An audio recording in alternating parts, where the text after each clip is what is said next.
Kinokonsidera na ng kampo ni Senator Bato de la Rosa ang hindi niya pagtanggap ng sweldo, ayon kay Senate Ethics Committee Chair J.V. Ejercito. Magandang balita raw ito, kasunod ng personal niyang apela kay De La Rosa na voluntaryong huwag munang tumanggap ng salary at allowances.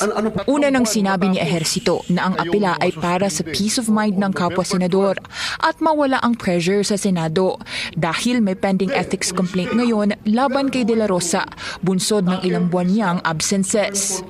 Para namang parang pag-uusapan na raw nila. Sir, ano yung consider nila?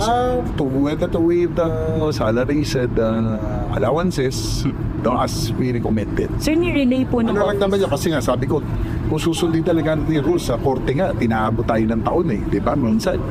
Kasi kung susundin mo talaga yung rules, medyo matagal talaga, tedious yung process.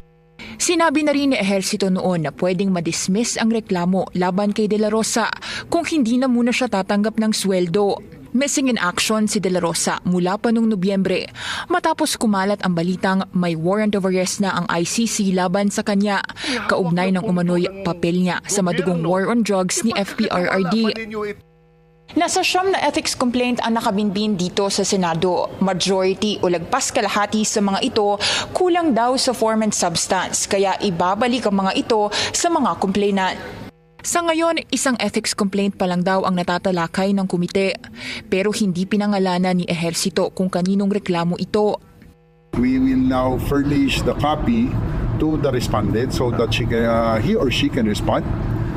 By Monday, we shall a session day na rin yun, but we will convene again the meeting para we can already discuss formally yung and hopefully dispose of kung sakali itong docket number 1.